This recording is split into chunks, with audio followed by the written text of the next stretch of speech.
The phone rings and someone picks up expecting a normal call. Instead, they hear a serious voice claiming to be from U.S. Customs and Border Protection. This is how it starts every single day across America. Thousands of people receive these calls, and most hang up immediately knowing it's a scam. But some don't. Some get caught in a web of lies that will destroy their financial security forever. What the person on the phone doesn't know is that the voice claiming to be Officer Adam Jackson doesn't exist. The man speaking is actually sitting in a call center in Punjab, India, thousands of miles away from any U.S. government office. He's part of a massive scamming operation that targets vulnerable Americans every single day. These scammers have turned deception into a business. They wake up every morning, put on their headsets, and start dialing numbers across America. Their job is simple but cruel: find people who are scared, confused, or trusting, and take every dollar they can from them. The voice continues with practiced authority. We have seized an illegal package under your name near the international border crossing. This package contains money and drugs, and there is currently an arrest warrant issued in your name. There is a penalty fee and a jail term of about 9 years or more. The fake officer Adam Jackson knows exactly what he's doing. He's been trained to create fear and urgency. When people are scared, they don't think clearly, they don't ask the right questions, they don't hang up and call the real authorities to verify the claims. I need you to grab a pen and paper. Write down my name and my badge ID number for future reference. This is very serious, and you need to follow my instructions exactly if you want to avoid jail time. The person on the phone starts writing down the fake information, not knowing that hundreds of other victims are receiving the same exact script at the same moment. Their mind races with worry about what their family will think if they get arrested. What will their neighbors say? How will they afford a lawyer? This is exactly what the scammer wants. Fear clouds judgment. The scammer can hear the fear in the victim's voice. Now he needs to push them toward the money. The only way to clear your name and avoid arrest is to secure your funds immediately. The criminals who used your identity might try to access your bank accounts next. We need to move your money to a safe government account until this investigation is complete. The victim might have saved thousands of dollars over many years. It's their life savings. They plan to use this money for medical expenses or maybe to help their grandchildren. The thought of losing it to criminals terrifies them even more than the thought of going to jail. What they don't understand is that they're not protecting their money from criminals. They're about to give it directly to them. The scammer's supervisor walks around the call center floor, listening to different conversations. When he hears that a victim is ready to move their money, he signals for the call to be transferred to what they call the admin room. This is where the real theft happens. The admin room looks like any office space, but the work being done there destroys lives. The administrators, or admins as they're called, are the ones who actually take the money. They guide victims through the process of moving funds, step by step, until every dollar is gone. The victim is transferred to another fake officer.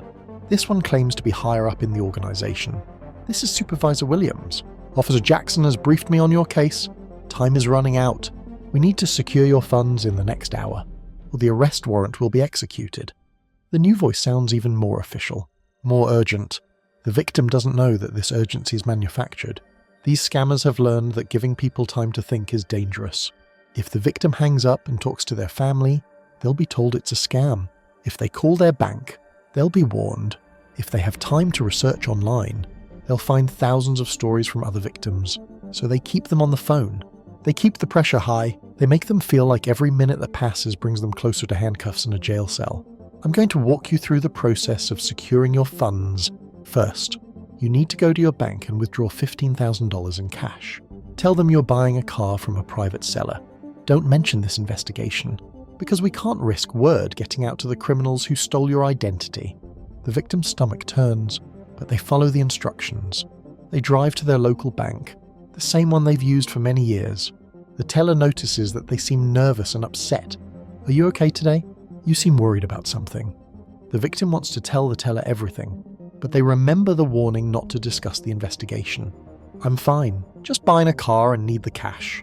The teller processes the withdrawal, but something feels wrong. Bank employees are trained to watch for signs of elder abuse and scams. Large cash withdrawals by older customers often signal trouble. But the victim insists everything is fine, and the teller can't legally stop them from taking their own money. This is one of the cruelest aspects of these scams. They turn the victim's own good judgment against them. These are normally careful people who would never give money to strangers. but the scammers have convinced them that they're protecting themselves by following the instructions. With the cash in hand, the victim returns home and calls the number they were given. The fake supervisor is waiting. Excellent. Now you need to convert this cash into Bitcoin so we can trace any illegal transactions on your account. I'm going to direct you to a Bitcoin ATM at your local grocery store. The victim has never heard of Bitcoin, but the supervisor explains it like it's a normal part of government procedure.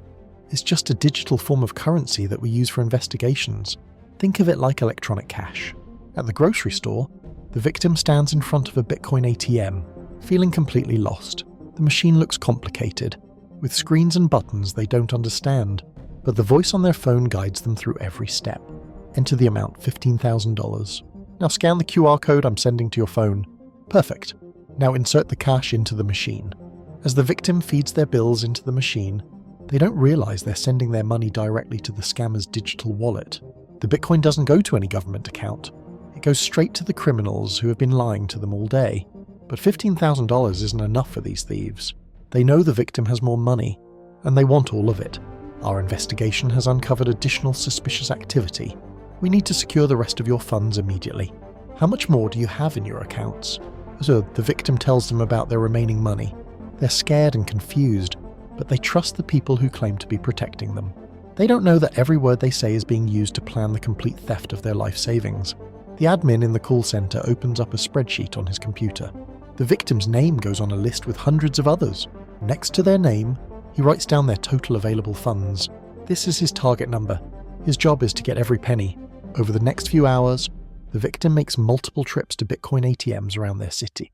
Each time, they convert more of their savings into digital currency that disappears forever. The scammers keep them on the phone the entire time, preventing them from having a moment to think clearly or ask for help. All right now, keep in studying, keep inserting about coffee when you finish with $15,000 today, one of the admins says, barely concealing his excitement about the money coming in. By the end of the day, the victim's bank accounts are empty. Thousands of dollars, earned over decades of hard work and careful saving, are gone. The money now sits in digital wallets controlled by criminals they will never meet, in a country they have never visited. But the victim still doesn't know they've been robbed. The fake officers tell them that their money is safe in government custody and will be returned once the investigation is complete. They give them a fake case number and tell them someone will call in a few days with updates. The victim hangs up the phone feeling relieved but exhausted. They think they have avoided jail time and protected their savings from criminals. The irony is heartbreaking. In their effort to protect themselves from criminals, they have given them everything. It takes a few days for the truth to sink in. When family members find out what happened, the victim realizes the horrible truth. They haven't been helping an investigation. They've been robbed. The emotional impact is immediate and devastating. The victim starts crying, not just from the loss of money, but from the shame and embarrassment. How could they have been so foolish? How could they have fallen for such obvious lies? But they aren't foolish. They're the victim of sophisticated psychological manipulation by people who study human behavior and know exactly which buttons to push. These scammers specifically target older adults because they tend to be more trusting, more respectful of authority, and more likely to have significant savings. Meanwhile, thousands of miles away in Punjab, India, the scammers are celebrating another successful day. The call center operates like any other business. Employees clock in and out. Supervisors track performance metrics. The most successful scammers get bonuses based on how much money they steal. The operation is sophisticated and well organized. Different people handle different parts of the scam. Some make the initial calls to identify vulnerable targets. Others pose as government officials to create fear and urgency. The admins handle the actual money transfers, and the bosses coordinate everything while taking the largest share of the profits. These aren't desperate criminals committing crimes of opportunity. They're part of organized businesses that treat theft as just another way to make money. They have training programs, scripts, and technology. They study American culture and government procedures to make their lies more believable. But their success has not gone unnoticed. One person has been particularly effective at disrupting scammer networks. This individual has developed sophisticated methods for tracking down scammer call centers and exposing their operations. Working with other researchers, including YouTuber Jim Browning, they have identified multiple scammer call centers across India. They've documented the criminals' methods, recorded their conversations, and even captured video footage of the offices where these crimes are planned and executed. The evidence they've gathered is overwhelming. Videos show rooms full of people sitting at computers, making scam calls to Americans. Recorded conversations reveal the calculated cruelty of their methods. Financial records show Bitcoin wallets containing millions of dollars stolen from victims around the world. In one wallet alone, investigators found over 118 Bitcoins accumulated over just 6 months. At current exchange rates, that represents millions of dollars stolen from victims.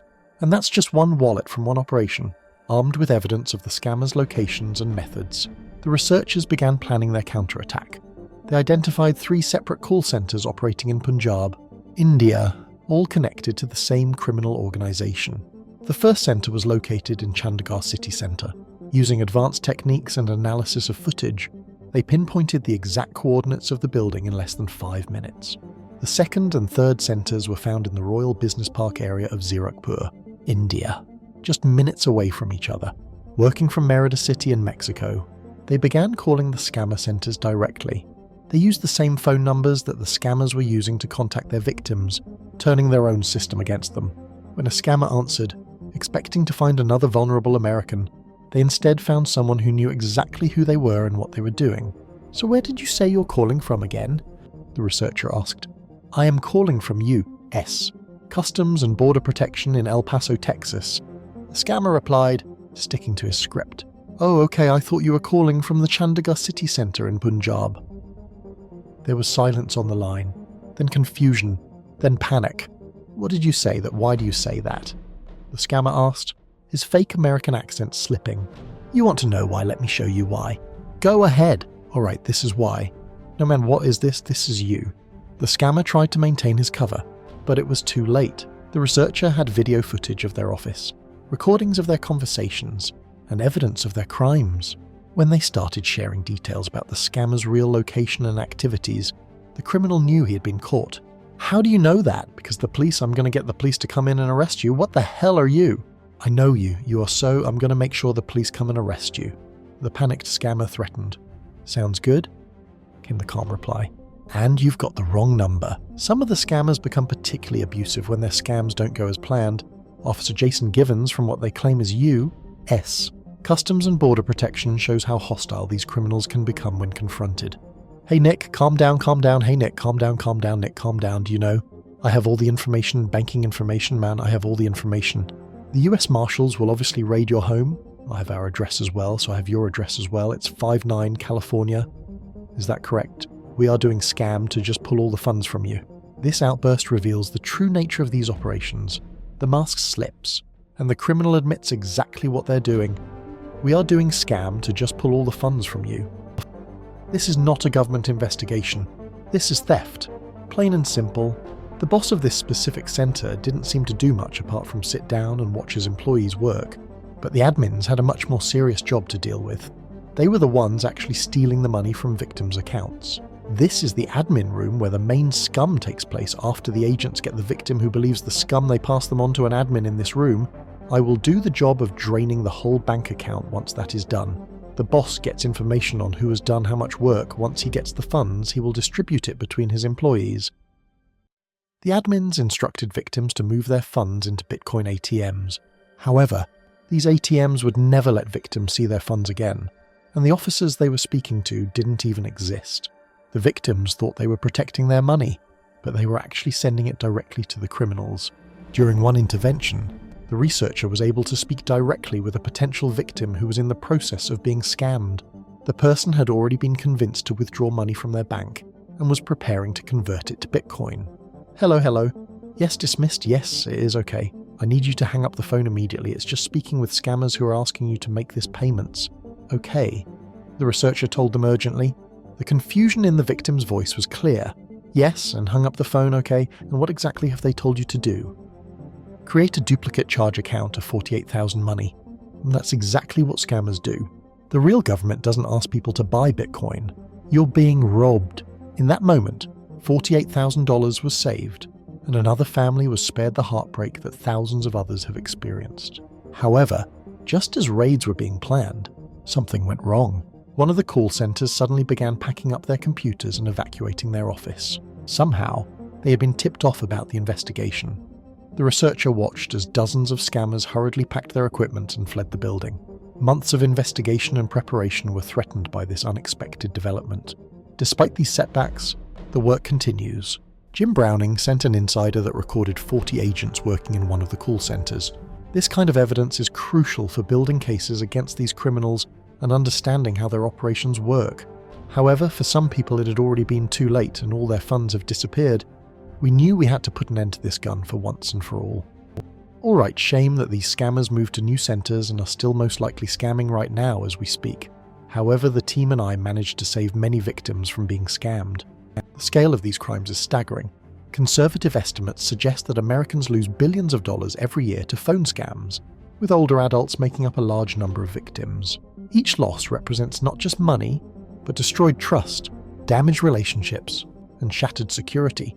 The financial impact on victims is severe, but the emotional damage often lasts much longer. Many victims report feeling stupid, embarrassed, and angry at themselves. They lose trust in their own judgment. Some become depressed or anxious about money. Others become suspicious of all phone calls and isolate themselves from normal activities. Victims often stop answering their phones altogether. They're afraid that every caller might be another scammer trying to steal what little money they have left. They cancel plans with friends because they're embarrassed to admit what happened. They lie awake at night replaying the conversations, wondering how they missed the warning signs.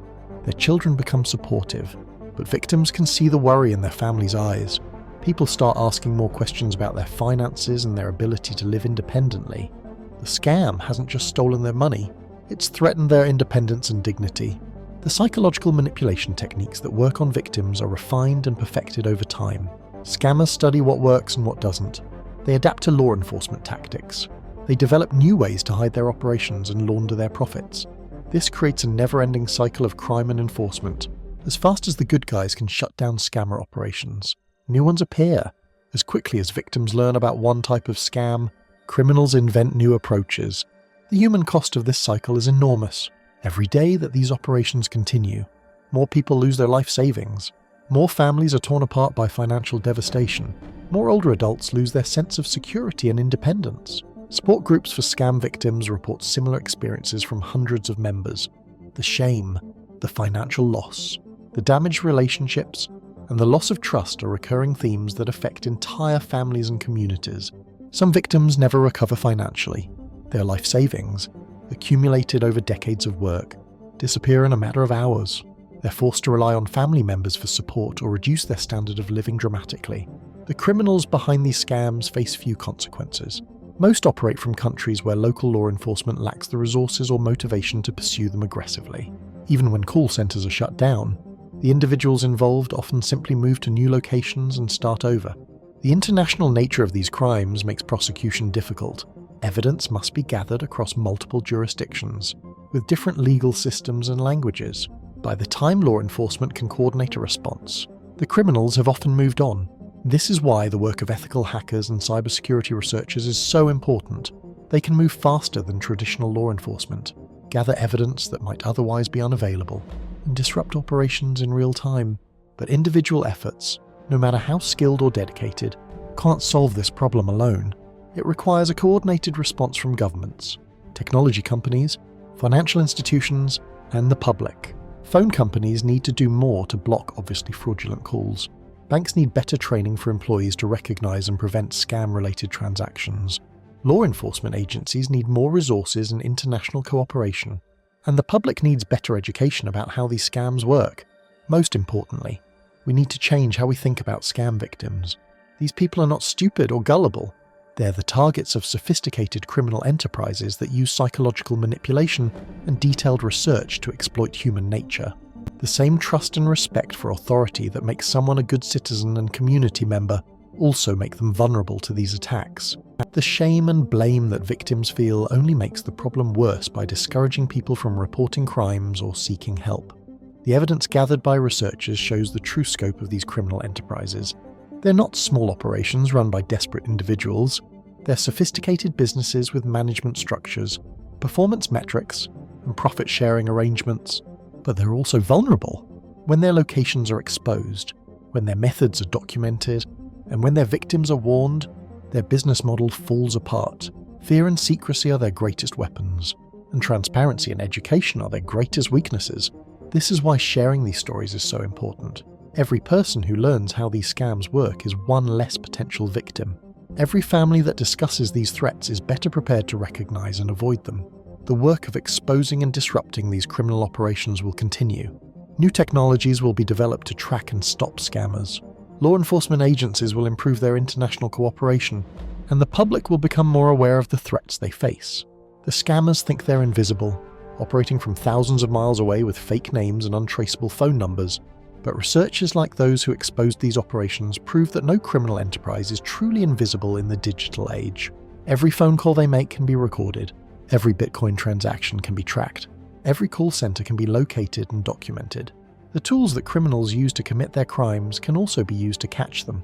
The fight against these scams requires all of us. We need to educate our families and communities about how these crimes work. We need to support victims instead of blaming them.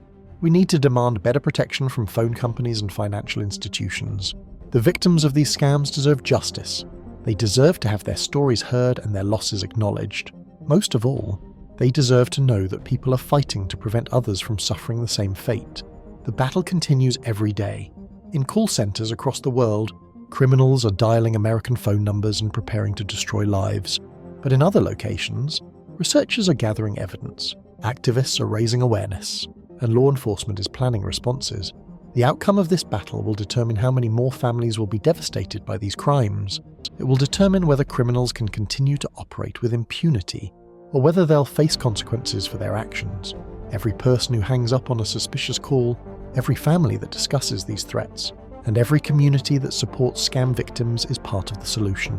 Together, we can make it harder for these criminals to succeed and easier for their victims to get help.